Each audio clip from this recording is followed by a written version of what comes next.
हम लोग canal system देख रहे थे पोरीफेरा एनिमल्स के अंतर्गत।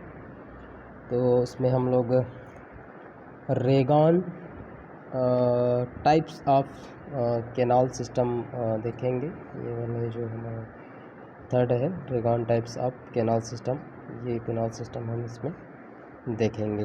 ठीक है, तो इस टाइप्स के कैनाल सिस्टम रेगॉन में पाए जाते हैं और स्पॉन जिला के जो लार्वल फॉर्म्स हैं उसमें ये जो कैनाल सिस्टम है वो प्रेजेंट होते हैं। तो ये जो कैनाल सिस्टम है इसके बारे में हम लोग थोड़ा सा देखते हैं।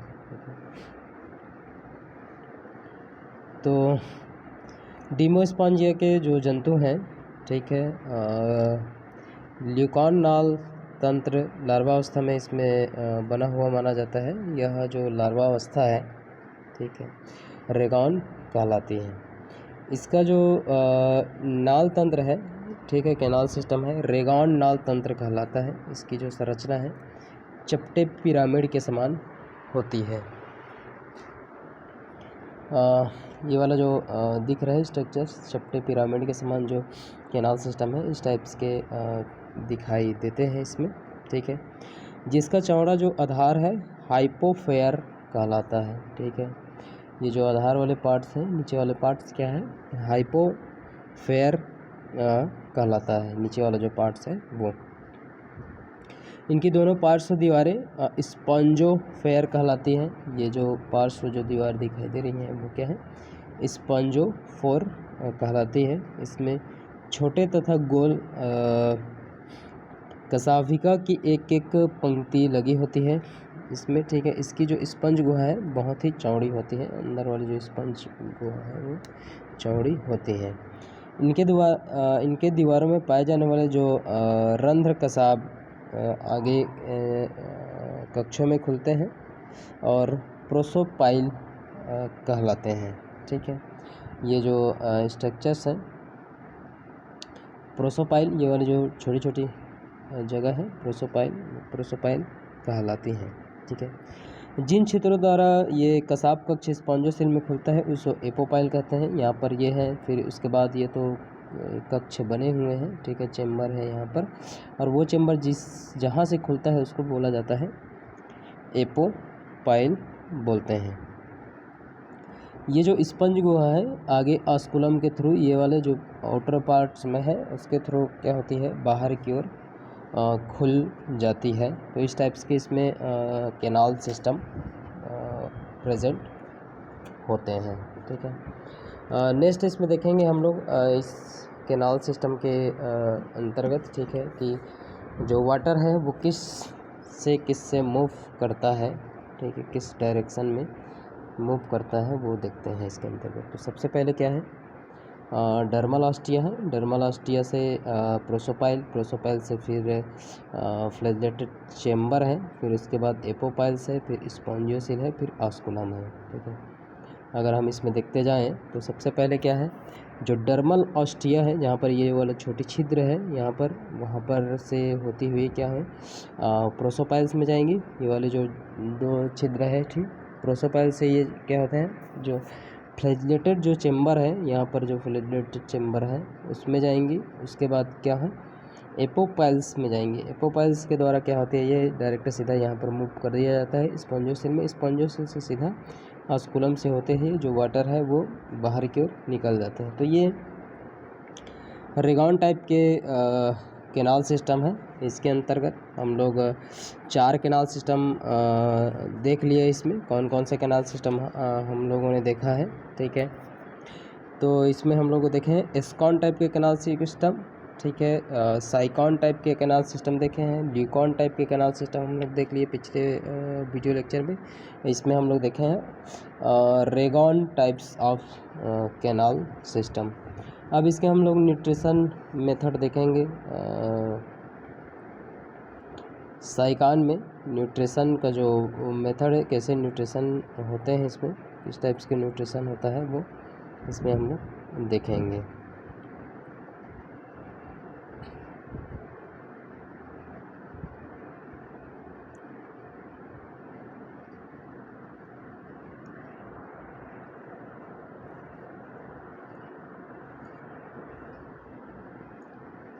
एक मिनट देखते हैं, ठीक है। ये तो हिस्टोलॉजी है।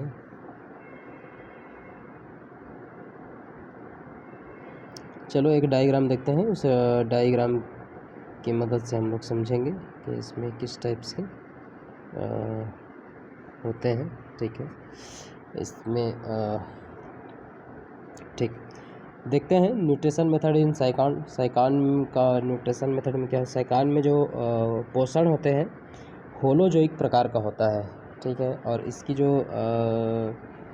क्रिया विधि है आगे हम लोग देखते हैं क्या क्या होता है, किस किस टाइप से इसमें होते जाते हैं, वो हम लोग यहाँ पर देखेंगे। तो सबसे पहले क्या होता है, फूड जो होते हैं होलोजोइक कहने का मतलब है कोई फूड पार्टिकल्स को बॉडी के अंतर्गत लेना, फिर उसको छोटे छोटे टुकड़ों में बांट देना, ठीक है, पचा देना, डाइजेस्ट कर लेना, ठीक है। ये है सबसे पहले देखते हैं फूड मटेरियल। साइकान का जो भोजन होता है वो पानी में पाए जाने वाले जो सूक्ष्म जंतु होते हैं, जैसे बैक्टीरिया है, डाइटम्स है, तथा जो प्रोटोजोअन्स हैं, प्रोटोजोअन्स जंतु हैं, या तो अन्य जो कार्बनिक पदार्थ होते हैं, ये क्या होता है पानी के धारा के थ्रू क्या होते हैं डर्मल ऑस्टिया से होते हुए, ठीक है, इस वाले पार्ट से, ठीक है, डर्मल ऑस्टिया से होते हुए क्या होते हैं जंतु के शरीर के अंदर पहुंचते हैं, बॉडी के अंतर्गत, ठीक है। सभी भोज्य पदार्थ क्या होते हैं इनका पानी में पाए जाते हैं, ठीक है। तो ये हमेशा पानी में रहते हैं, ठीक है, एक्वेटिक है। अंतर्ग्रहण इंजेक्शन देते हैं इसमें, ठीक है। तो भोज्य जो पदार्थ है जंतु के शरीर में जल की धारा के साथ अंदर पहुंच जाते हैं। पहुंचने पर जब जल की धारा जो पेशाब कक्ष में पहुंचती है तो भोज्य पदार्थ कोनोसाइट्स कोशिका के कॉलर की बाहरी सतह पर चिपक जाते हैं। यहाँ पर हम लोग देखेंगे कोनोसाइट्स का ये वाली जो डायग्राम है उसमें देखते हैं हम लोग कोनोसाइट्स के जो यहाँ से क्या होता है वाटर करंट जाते हैं, तो यहाँ पर जो फूड मटेरियल है वो कॉलर में यहाँ पर क्या हो जाते हैं इस वाले पार्ट्स में चिपक जाते हैं, ठीक है। कॉलर की जो बाहरी सतह है वहाँ पर चिपक जाते हैं या इसके द्वारा पकड़ लिया जाता है, ठीक है। अंत में क्या होता है जो कोनोसाइट्स है कोशिका के कोशिका द्रव्य में इसे पहुँचा देते हैं, ठीक है, किसमें साइटोप्लाज्म में। डाइजेशन देखते हैं इसमें किस टाइप्स के डाइजेशन होते हैं, कैसे होते हैं। साइकान में जो भोजन का पाचन होता है पूर्ण या अपूर्ण रूप से कोनोसाइट कोशिका के भीतर होता है, ठीक है। ये कोनोसाइट जो कोशिका है इसके भीतर डाइजेशन होता है, किंतु जो अधिकांश पकड़े हुए जो भोजन के कण होते हैं मेसेनकाइमा की अमीबॉइड जो कोशिका होती है उसमें होती है। एक और कोशिका है, ठीक है, ये कोनोसाइट्स है, और एक और कोशिका होती है अमीबॉइड कोशिका मेसेनकाइमा की, ठीक है, वहाँ पर पहुँच जाते हैं। इनमें पाचन जो होता है इंट्रासेल्युलर होता है, सेल के अंतर्गत हो रही है, तो ये क्या है इंट्रासेल्युलर इसमें होता है। जो डाइजेशन है फूड वैक्यूल्स के अंतर्गत होता है। ये जो वैक्यूल्स बने हुए हैं फूड वैक्यूल्स उसके अंतर्गत इसमें होंगे। जो फूड वैक्यूल्स हैं पहले ये क्या होते हैं एसिडिक, बाद में ये एल्कालाइन होती है। और जो विभिन्न जो इसमें डाइजेस्टिव जूस होते हैं जैसे कि ट्रिप्सिन है, ठीक है, इसके अंतर्गत ट्रिप्सिन है, पेप्सिन है, रेनिन है, लाइपेज है, एमाइलेज जो एंजाइम है, ये क्या होते हैं फूड वैक्यूल्स के ऊपर इसमें डाले जाते हैं, ठीक है।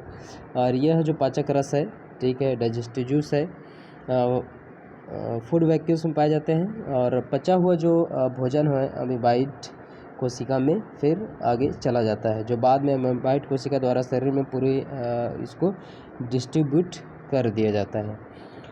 एसिमिलेशन की अगर बात करें इसमें, ठीक है, तो जो भ्रमण करने वाली जो अमीबाइड कोशिकाओं द्वारा पचा हुआ जो भोजन है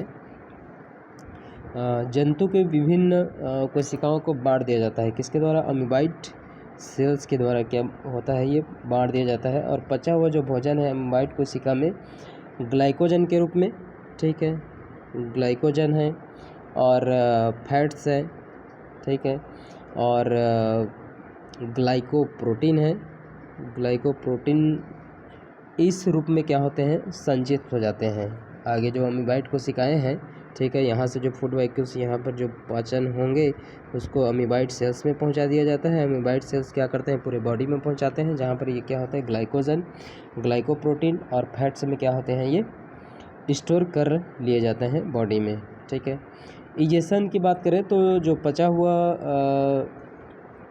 अपच भोज्य पदार्थ होते हैं, ठीक है, अनडाइजेस्टेड जो फूड होती है, अमीबाइड कोशिका के द्वारा शरीर से बाहर जो जाने वाली पानी की धारा है उसमें डाल दिया जाता है और जंतु के शरीर से वो क्या होते हैं, बाहर निकल जाते हैं। ठीक है। तो ये है इसमें इस टाइप्स के होते हैं। ठीक है। न्यूट्रिशन किसके अंतर्गत, साइकॉन के अंतर्गत। ठीक है। नेक्स्ट हम लोग देखेंगे हिस्टोलॉजी ऑफ बॉडी वॉल। ठीक है। इसमें किस टाइप के हिस्टोलॉजी है, इसका हिस्टोलॉजी हम लोग इसमें देखते हैं। ठीक है।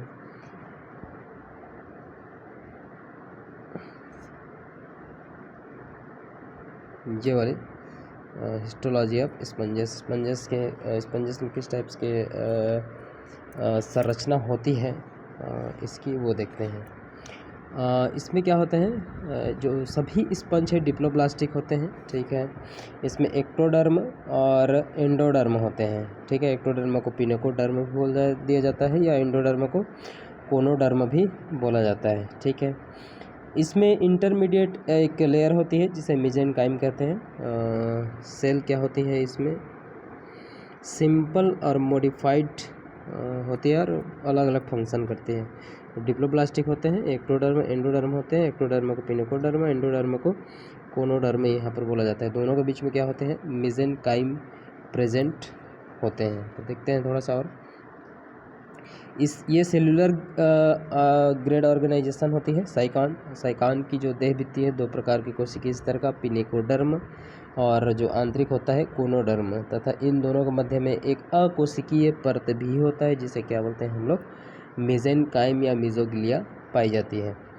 दोनों स्तरों में से क्या होता है, बाहर का जो पिनेकोडर्म है तथा स्तर बाहरी माध्यम और मेसेनकाइम के बीच पारस्परिक संबंध पर नियंत्रण रखता है, जबकि दूसरा जो स्तर है मुख्य रूप से पोषण क्रिया के लिए, न्यूट्रिशन के लिए नियंत्रित करता है इसको। ठीक है। साइकान की जो देह भित्ति होती है डिप्लोब्लास्टिक होती है, द्विस्तरीय हम लोग पहले ही देख चुके हैं इसमें। ठीक है। नेक्स्ट हम लोग आगे देखते हैं इसमें। ठीक है। एक्सटर्नल जो लेयर है पिनेकोडर्म के बारे में थोड़ा सा पढ़ते हैं। पिनेकोडर्म जो लेयर है उसके बारे में, यह क्या होती है, प्रोटेक्टिव कवरिंग होती है। ठीक है। जिसमें पिनेकोसाइट्स सेल्स पाई जाती है। यह एक चपटी बड़ी बहुभुजीय कोशिकाओं का बना होता है पिनेकोडर्म को की अगर हम लोग बात करें। ठीक है। जिससे क्या होता है, जिसके मध्य में एक उभार पाया जाता है जिसमें एक न्यूक्लियस होती है। पिनेकोडर्म का यहाँ पर डायग्राम नहीं दिया गया है, बाकी फिर भी थोड़ा सा समझते हैं इसको क्या है। ठीक। तो क्या होती है ये कोशिकाएं आपस में किनारों में एक दूसरे से चिपकी रहती हैं। ठीक है। पिनेकोडर्म में क्या है, पिनेकोसाइट्स सेल्स पाई जाती है, चपटी बड़ी होती है और बहुभुजी कोशिकाओं का बना होता है। इसके मध्य में एक उभार पाया जाता है जिसमें न्यूक्लियस होती है। ये कोशिकाएं आपस में क्या होती है, किनारों से एक दूसरे से चिपकी रहती हैं और साइकान के पूरे शरीर पर रक्षात्मक आवरण का निर्माण करते हैं। पिनेकोसाइट संकुचनशील होती है तथा दो भागों में विभाजित रहते हैं। पहला क्या है, पिनेकोसाइट, यह ऑस्टिया एवं ऑस्कुलम को छोड़कर शेष स्पंज को पूरी तरीके से पूरी सतह को ढक लेती है। जो पिनेकोसाइट्स हैं ऑस्टिया और ऑस्कुलम को छोड़ करके, ठीक है, जो पिनेकोसाइट्स है सेल्स हैं वो ऑस्टिया और ऑस्कुलम को छोड़ करके क्या होती है, स्पंज को पूरी तरीके से पूरी सतह को ढकी रहती है। ठीक है। तो पिनेकोसाइट्स यह क्या होती है, केनाल सिस्टम और स्पंजोसेल्स की जो आंतरिक स्तर है वहाँ पर पाई जाती है। ठीक है। इसमें हम कोई दूसरा डायग्राम देखते हैं।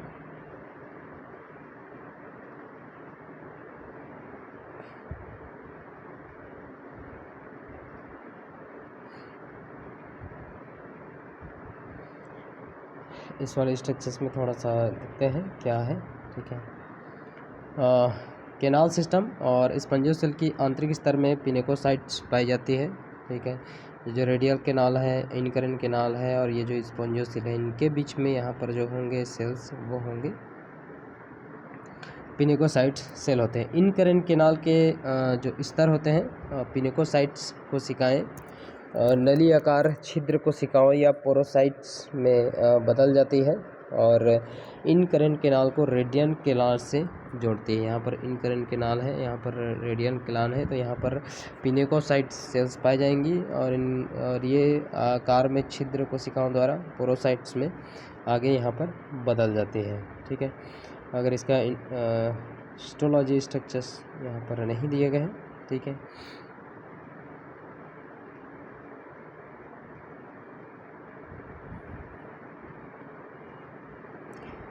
ठीक है, आगे देखते हैं हम लोग इसमें। ठीक है, ये क्या होते हैं, अंतर कोशिकीय मार्ग। ठीक है, और आगामी जो प्रोसोपाइल्स है, ठीक है, आगे आगामी जो द्वार होता है प्रोसोपाइल्स कहलाते हैं। छिद्र जो कोशिकाएं हैं पतली भित्ति की ओर दोनों सिरे पर खुली हुई होती है। अगर इस डायग्राम की बात करें इसमें, तो यहाँ पर वो जो सेल्स होते हैं इसमें इस स्तर में पूरी तरीके से क्या होते हैं, लगे हुए होते हैं पिनेकोसाइट सेल्स। ठीक है, छिद्र जो कोशिकाएं होती है पतली भित्ति की ओर जो प्रोसोपाइल्स है और दोनों ओर पर खुली हुई होती हैं। इनके जो केंद्रक हैं परिधीय कोशिका द्रव्य में होता है। जो पिनेकोसाइट ऑस्कुलम, ऑस्टिया तथा अपद्वारों के चारों ओर होते हैं, ये लंबी संकुचनशील होती हैं। और जो पेशी कोशिकाएं हैं मायोसाइट्स की भांति कार्य करती हैं।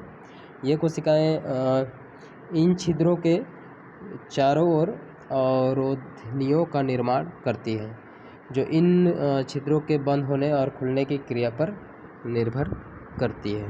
ठीक है, तो इसमें डायग्राम नहीं है इसलिए थोड़ा सा क्लियर नहीं हो पा रहा है। बाकी आप जब डायग्राम देखोगे और ये लेक्चर सुनोगे तो आपको आराम से समझ आ जाएगा कि क्या हो रहा है करके। ठीक है, तो ये है सबसे क्या है आउटर लेयर है। ठीक है, पिनेकोडर्म की लेयर होती है ये।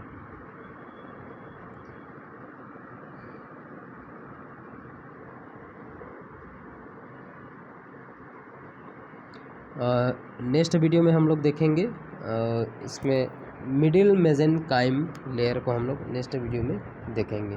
ठीक है।